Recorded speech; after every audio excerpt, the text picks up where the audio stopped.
এই আধুনিক পাপেটের যে চর্চা সেটা যারা করছেন তার মধ্যে ত্রিপুরা পাপেট থিয়েটার অন্যতম একটি নাম এবং এদের অন্যান্য প্রযোজনা বিশেষত রানী লক্ষ্মীবাই সেটাও আমার দেখার সুযোগ হয়েছে।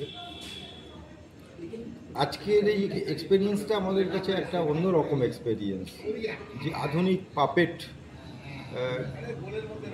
কিভাবে হচ্ছে, তার দিনকে দিন কিভাবে সেটা ডেভেলপ করছে বিশেষ, এবং সেই সঙ্গে সঙ্গে যে পাপেট একটা তৈরি করলাম, একটা স্টোরি, একটা রেকর্ডিং স্টুডিওতে গিয়ে তার একটা রেকর্ডিং করলাম, সেটা চললো।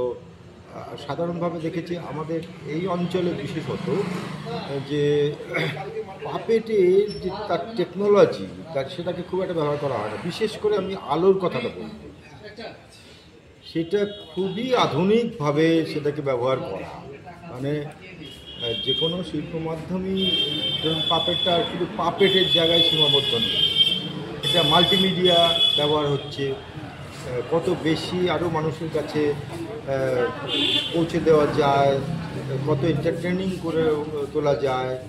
এবং এই যে পাপেটের যে ধরুন খুব খেয়াল করলে বোঝা যাবে পাপেটের ঘাড়গুলো নড়ছিল, এবং পাপেট কোথাও তার মুখটা কখনো কখনো জীবন্ত হয়েছে। চণ্ডালিকার মুখ যেন মনে হচ্ছে সে ওই কষ্টের জায়গা থেকে তার চোখটা চকচক করছে, মনে হচ্ছে যেন চোখ দিয়ে জল গড়াচ্ছে।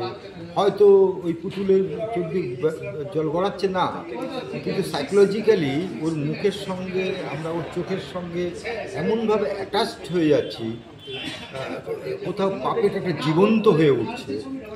এবং আমরা পাপেটের ক্ষেত্রে সাধারণভাবে যেটা দেখি, তার যে আঙুলগুলোর প্রপোর্শনের একটা গণ্ডগোল থাকে। বিশেষ করে সেই আঙুলগুলো এত সুন্দর করে নিখুঁতভাবে তৈরি করা, যেন একটি মেয়ের আঙুলই দেখছি। মেয়েদের চা বাগানে আমরা কাজ করতে দেখি, তার কারণ হচ্ছে তাদের আঙুলগুলো সরু হয়, চায়ে পাতা তুলতে সুবিধা হয়। কোথাও যে লালিত্য, পাপেটের যে লালিত্য এবং তার যে এক্সপ্রেশন, এইটা সংলাপের সঙ্গে সঙ্গে পাপেটগুলো জীবন্ত হয়ে গেছে। এটা একটা মানে দুরন্ত এক্সপেরিয়েন্স। ত্রিপুরা থেকে এসেছিলেন প্রমিতাংশু দা, তাদের দল, তাদের নাটক চণ্ডালিকা অপূর্ব লেগেছে আমার। মানে এমনভাবে পাপেটকে মানে আমাদের থিয়েটারের সঙ্গে মানে এমনভাবে মিলেমিশে ভাষায় প্রকাশ করা যাচ্ছে না, এত ভালো লেগেছে। আলো, তার সমস্ত টেকনিক্যালিটিস রয়েছে এই মুহূর্তে, সত্যি অপূর্ব। আমরা আবার আপনাদের বর্ধমান শহরে এই যে আজকে চণ্ডালিকা দেখলাম, অসাধারণ। আমার তো ডিরেকশন এত ভালো, এবং যে অডিওটার মধ্যেও একদম মানে ভয়ঙ্কর কি বলবো ক্রিয়েটিভিটি আছে আর কি। খুব ভালো লেগেছে এবং ডিরেকশনের পার্টটা এত ভালো। মানে চণ্ডালিকা তো আমরা অনেক দেখেছি, এটা একটা নতুন ধরনের একটা আমাদের কাছে একটা অভিজ্ঞতা হলো, খুব ভালো লেগেছে। এক কথা বলতে গেলে তো অনবদ্য দর্শকের রিপার্কেশনও পেয়েছেন আপনারা, সেটা বুঝেছেন দর্শকের অনবদ্য। মানে পাপেট থিয়েটার শুনেছিলাম, তো আমরা পাপেট থিয়েটারের মধ্যে অনেক কিছু মিস করে যাই, থিয়েটারের অনেক কিছু মিস করে। এটা একটা টোটাল থিয়েটারের জায়গা, সেটা লাগছিল যে থিয়েটারের যেভাবে চলন আছে সেই চলনে ভীষণভাবে এটা আকর্ষণ করছিল। অনবদ্য যেটা মানে অসম্ভব ভালো লেগেছে যে চণ্ডালিকা তার মনটা কোথাও একটা বেরিয়ে এলো।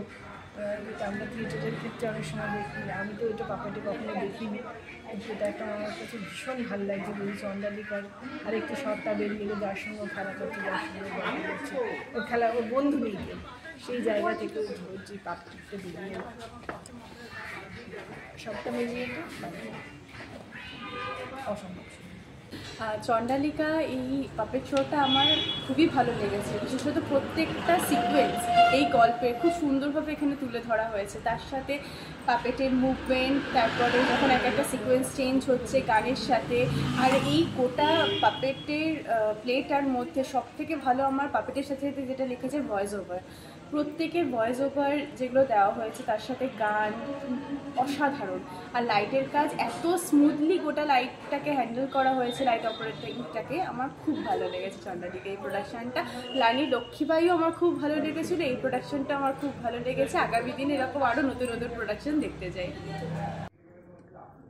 খুবই ভালো লেগেছে, মনে হচ্ছিল একটা নাটক দেখছি। মানে এটা কিন্তু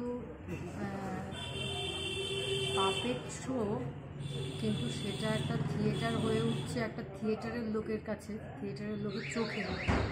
সেটা খুবই অন্যরকম একটা বিষয়, মানে এটা সচরাচর হয় না। সেটা যে কিভাবে মিলে গেল আজকে। আর চন্দ্রালিকা তো আমরা জানি তার গল্পটা, সেটা কিভাবে আবারও আমাদেরকে ছুঁয়ে গেল এই সময়ে দাঁড়িয়ে।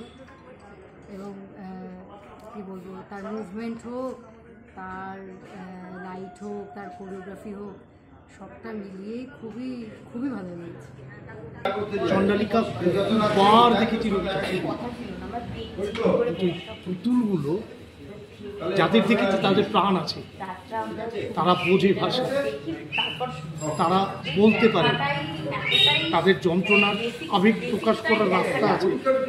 পুতুলগুলোর আবেগ প্রকাশ অনেকে আবার ফিরিয়ে নিয়ে যায় এই কথাটা, যে আমি কিছুক্ষণ আমার শৈশবকে ফিরে পেয়েছি।